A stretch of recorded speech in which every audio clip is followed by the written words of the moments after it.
The following narration is based on verified historical data and first-hand accounts from World War II. Details come from Republic Aviation design records, US Army Air Forces documents, pilot memoirs, and wartime production archives. Technical specifications and quotations are drawn from period manuals and post-war analyses to ensure accuracy. This presentation honours the engineers, workers and airmen, whose efforts made the P-47 Thunderbolt a symbol of Allied power. Part 1. Republic P-47 Thunderbolt Thunder in the Skies of World War II, April 1943, First Combat over France, April 8, 1943, 27,000 feet above France. Frosted contrails stripe a cobalt sky as 24 new American fighters thunder eastward. Their olive-drab wings glow in the morning sun, each marked with the white star and bar of the US Army Air Forces. In the lead cockpit, a pilot eases the control stick and feels the massive aircraft respond. The air is thin. His breath crystallizes inside the oxygen mask.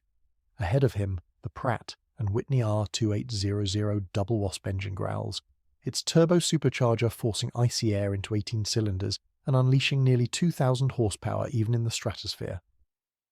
The Republic P-47 Thunderbolt was built for such heights, and this morning it is about to prove itself where German defenders struggle for breath. Far below, the French coast slides by, unaware of the drama about to unfold. The formation cuts through the sky in 3 tight V-shapes, sunlight flashing on 8.50 caliber gun barrels, 4 per wing. Every plane carries hundreds of rounds, nearly 20,000 bullets in all, waiting for a single command. These are the heaviest single-engine fighters ever sent to war, almost 7 tons apiece when loaded, twice the weight of the Spitfires and Messerschmitts that duel below. The pilots know their aircraft are heavy, even unwieldy, but they trust the Thunderbolt's brute strength. Today will be their baptism of fire. Only weeks earlier, the Jug's combat debut had ended in silence. Radios failed, orders garbled, and the mission aborted without a shot. Since then, mechanics had ripped out the unreliable American sets and fitted British ones instead. Now, as the formation crosses into hostile airspace, the new radios hum clearly. Bandits sighted, heads snap up. At 10 o'clock high, glints of sunlight betray the approach of Focke-Wulfs. Both sides roll into attack. The sky explodes into motion. Thunderbolts dive, engines howling. Germans expect to shred the lumbering intruders, but the Americans meet them head-on. At 400 miles per hour, the heavy fighters plummet like hawks. A single Thunderbolt lines up a shot. Its pilot flips the safety switches and squeezes the trigger. 8 guns erupt in unison. The sky itself seems to roar. Tracers tear into a grey FW-190. Smoke billows as metal fragments scatter. Within seconds, the German falls away burning. Moments later, quiet returns. One enemy lies smoking in a Normandy field. The rest dive for cloud cover. For the pilots climbing back toward England, the meaning is clear. The airplane many had dismissed as a flying milk bottle has drawn first blood. The juggernaut is real, and its thunder will only grow louder. 1940 to 1942. Design and development of the Thunderbolt. Wright Field, Ohio, June 1940. While Europe burns, American officers meet to define the fighter that will face the coming storm. General Henry Hap Arnold's staff declares existing aircraft obsolete. Among those listening is Alexander Kartveli, a Georgian-born engineer at Republic Aviation. The Air Corps demands the impossible, 400 miles per hour at 40,000 feet, with 6 to 8 heavy machine guns and the endurance to fight far from base. Kartveli closes his folder on his lightweight design and begins sketching something entirely new, a massive aircraft driven by the biggest radial engine in existence. On the overnight train back to New York, he draws by lamplight on the back of an envelope. Wide elliptical wings, deep fuselage, enormous power plant. Dinosaur, he muses, but a dinosaur with good proportions. By autumn 1940, his team is building that creature, the XP-47B, powered by the Pratt & Whitney R-2800 double Wasp, and boosted by a General Electric turbo supercharger mounted in the fuselage belly. It will be heavy, 10,000 pounds empty, but Kartveli is confident it will be fast enough to outclimb and outgun any foe. On May 6, 1941, the prototype takes flight from Farmingdale, Long Island. Test pilot Larry Brabham lifts off in a spray of mud. Within minutes, the XP-47B is climbing through cloud, smoke seeping into the cockpit from burning oil. Blinded, Brabham sideslips to vent the fumes and coaxes the aircraft back down, landing safely. He climbs out, grinning. "I think we've hit the jackpot." The first Thunderbolt has flown. Subsequent tests confirm it. Over 400 miles per hour at altitude, 15,000 feet reached in 5 minutes. It is the largest single-engine fighter the world has yet seen, and among the fastest. By December 1941, days after Pearl Harbor, Republic is already producing the first P-47B models. The war that demanded a monster has found one. 1942, preparing for combat and early production. Through 1942, production accelerates. Republic expands beyond Long Island, opening vast assembly halls in Evansville, Indiana and Buffalo, New York. Men and women work day and night, rivet guns echoing like machine gun fire as new jugs roll off the lines. Each carries 8.50 caliber Brownings with 3,400 rounds of ammunition, nearly 100 bullets per second when fired together. At training fields across the United States, young pilots meet the P-47 for the first time. They wrestle its long nose, learn to counter torque on takeoff, and marvel that such weight can fly at all. But when they open the throttle and feel the radial engines pull, doubt gives way to awe. By summer 1942, the 56th Fighter Group, under the leadership of Colonel Hubert Hub Zemke, is declared combat ready. They will soon sail for England with America's newest and heaviest fighter. The stage is set. Within months, the Thunderbolt will face the Luftwaffe head-to-head. Its designers have given it power and armour. Its pilots will give it purpose. What began as sketches on a train is now a squadron of roaring machines poised above a continent at war. Part 2, Combat over Europe and the Ground War in Normandy and France. 1943 to 1944, air combat over Europe. Late 1942. The air war over occupied Europe intensifies as American B-17 Flying Fortresses and B-24 Liberators begin daylight raids deep into Nazi territory. Losses are heavy. German Bf-109S and Fw-190S tear through bomber formations with ease. The need for long-range escort fighters becomes desperate. In the winter of 1942, the first crates marked P-47 Thunderbolt arrive in Britain. By early 1943, the 56th and 4th Fighter Groups, commanded by Colonel Hubert Zemke and Major Don Blakesley, begin testing the Jug in combat. March 10th, 1943. At RAF Debden, the 4th Fighter Group launches the first operational mission of the P-47 Thunderbolt over France. The flight encounters technical issues. Radio interference makes communication nearly impossible, and no enemy contact is made. Afterward, ground crews work to solve the problem, replacing the troublesome American radios with reliable British units. In the following weeks, the Thunderbolt returns to combat ready and improved. Then, on April 15th, 1943, Major Don Blakesley achieves the aircraft's first confirmed aerial victory, downing a German FW-19 near Dieppe. The Jug has proven itself at last. The Thunderbolt has drawn its first blood. During 1943, the heavy fighter gains speed and range. New propellers and wing tanks extend its reach to escort bombers as far as Antwerp and eventually deep into Germany. Its 8.50 caliber guns prove deadly. Each gun could fire up to 800 rounds per minute that can saw through metal aircraft. Zenk's Wolfpack perfects boom and zoom tactics. Diving from altitude at more than 400 miles per hour, striking once, and climbing away before the lighter enemy fighters can respond. By year's end, the P-47 has become the backbone of the 8th Air Force's escort fleet. 1944, D-Day and the Thunderbolt's ground attack roll. June 6, 1944. Dawn breaks over Normandy. Above 5,000 ships and 150,000 troops, a canopy of Allied aircraft fills the sky. Hundreds of P-47s, now painted with bold black and white invasion stripes, sweep ahead of the landings. No longer confined to escort duty, they dive toward the beaches carrying bombs and rockets. At first light on D-Day, Thunderbolts and other Allied fighters swept in against coastal batteries and German strongpoints. From a few thousand feet they bombed and strafed the defences, supporting the invasion's opening thrust. Their air-cooled radial engines shrugged off hits that would cripple other planes. On the beaches, pinned-down soldiers looked up to see Jugs screaming overhead, the thunder of their guns mixing with the crash of naval artillery. All along the beachhead the pattern repeats. P-47s destroy bridges, trains and columns racing to reinforce German defences. Allied air superiority is nearly complete. A German general later admits it was impossible to move one single train across the Rhine without being attacked. By evening, the invasion force holds its fragile foothold, and above it, Thunderbolts prowl unopposed. June to August 1944, air support for ground forces in Normandy and beyond. Within days of the landings, engineers carve temporary airstrips from French pastures. By June 15th, groups such as the 362nd and 365th Hellhawks are flying directly from the continent. Pilots sleep under canvas beside their aircraft. Mechanics work knee-deep in mud, refueling and rearming the 8-ton fighters. Each P-47 now carries 2 500-pound bombs or as many as 10 5-inch rockets. Major General Elwood Pete Quesada's 9th Air Force develops a new system of close air support. Using VHF radios mounted in Sherman tanks, forward air controllers call P-47s directly onto targets, a method later known as the cab rank.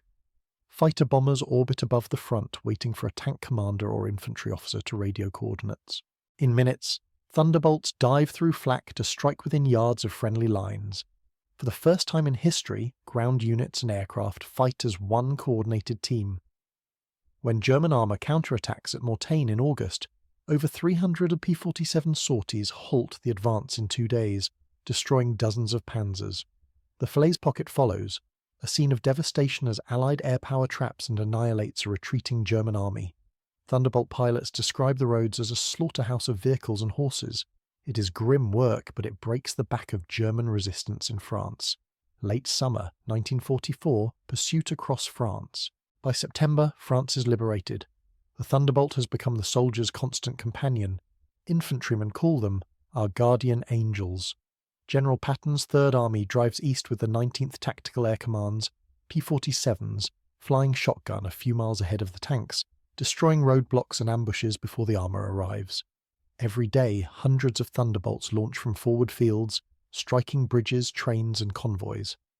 One unit alone, Key, flies nearly 5,000 sorties in October 1944. Their relentless attacks on supply lines make movement by daylight suicidal for the enemy. When weather clears, the roar of radial engines is soon followed by explosions on the horizon, transition to the next phase. By the end of 1944, the P-47 has fully evolved from high-altitude escort to low-altitude strike aircraft. It carries rockets, napalm and 1,000-pound bombs with ease. Pilots have learned to trust its armour and its massive engine to bring them home. On the ground, Allied troops now plan every offensive with Thunderbolt support in mind. The fighter that began as a skeptical experiment has become indispensable. In the months ahead, the Jug will accompany Allied forces through the Ardennes winter, over the Rhine, and into Germany itself, until the day victory is declared. Part 3. The final push into Germany and the end of the war. Winter 1944. The Battle of the Bulge. December 1944.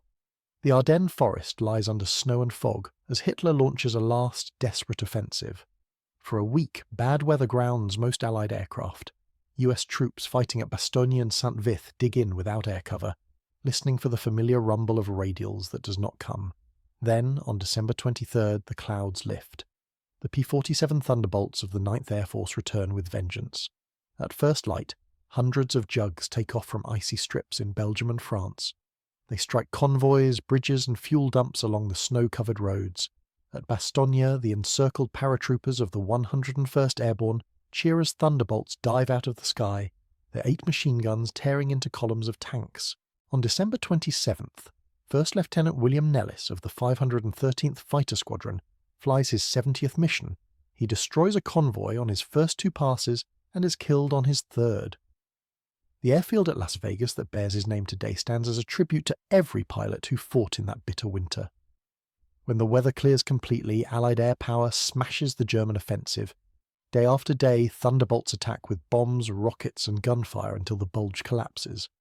One infantryman later said, "When we heard the Jugs overhead, we knew we would live through the day." January 1st, 1945. Operation Bodenplatte. New Year's Day brings the Luftwaffe's last great gambit. Before dawn on January 1st, 1945, over 800 German fighters cross the lines to attack Allied airfields. They catch many planes on the ground and burn hundreds. At Ash Airfield in Belgium, however, American pilots scramble to meet them. In minutes, P-47s and P-51s rise through smoke and engage the attackers. 13 enemy planes fall without a single Thunderbolt lost. Bodenplatte destroys property but cripples the Luftwaffe. Its losses in pilots are irreparable. By January's end, the German air arm is a shadow. For the rest of the war, the Thunderbolt and its companions own the skies.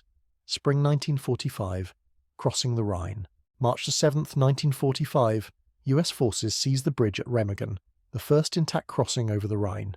Within hours, Thunderbolts circle above to guard it. On March 14th, Allied fighter pilots intercepted 2 Arado Tu-34 jet bombers racing for the bridge and shoot them down before they can release their payloads. 2 weeks later, Allied armies launch Operation Plunder. The full crossing of the Rhine. P-47s fly in waves ahead of the troops, bombing and rocketing artillery positions and machine gun nests. Some squadrons carry napalm for the first time in Europe, setting pillboxes aflame and forcing surrenders. Complete air superiority, an Allied report notes, made the Rhine crossing a success. By April, Thunderbolt groups are operating from captured airfields inside Germany itself, raiding rail yards and convoys ahead of the Allied advance. German jets and the last dogfights, the Messerschmitt. Me-262 appears too late to change the war. Sleek and fast, it can outrun any propeller-driven fighter, but it must land slow and straight. Zemke's Wolfpack, still flying Thunderbolts when others have switched to Mustangs, hunts the jets at their airfields. On March 25th, Major George Bostwick of the 56th Group spots 2 Me-262s on approach to Parchim Airfield and downs them both in a dive. In April, Lieutenants Walter Scharbow and Bill Wilkerson destroy 2 more over Müritz Lake. Even the Luftwaffe's chief Adolf Galland is brought down by a P-47 on April 26th near Munich, wounded in the leg before crash-landing his jet. The Jug has proven that even in the jet age, skill and firepower still count. April to May 1945, the end in Europe. By April, the Reich is collapsing. P-47 groups fly daily sorties against trains and convoys throughout Germany. On April 13th, Major William Shorty Bales of the 371 Fighter Group shoots down 2 enemy planes but is hit by return fire and dies of his wounds in captivity, the group's last combat loss. Others fight until the very end, targeting bridges and rail lines to prevent German troops from fleeing east to the Soviets. May 8, 1945, Victory in Europe Day. On forward airstrips across Germany, pilots wake to rumours of surrender and fly patrols anyway, just to be sure. When confirmation comes that the war is over, there is no celebration, only relief. Mechanics shut down their engines and sit on the wings in silence. They think of the friends who did not return. The men of the Thunderbolt groups have fought from Normandy to the Rhine and paid dearly for victory. 1945. The Pacific finale. Half a world away, the Thunderbolt is still at war. The new P-47N, built with longer wings and massive fuel tanks, flies from Okinawa and Yeshima. In August 1945, the 318th Fighter Group launches its longest mission of the war, 8.5 hours to Tokyo and back, more than 1,600 miles. Over Mount Fuji, Captain Douglas Curry shoots down a Japanese fighter moments before noon on August 14th. It is the last aerial victory of World War II, won by a Thunderbolt.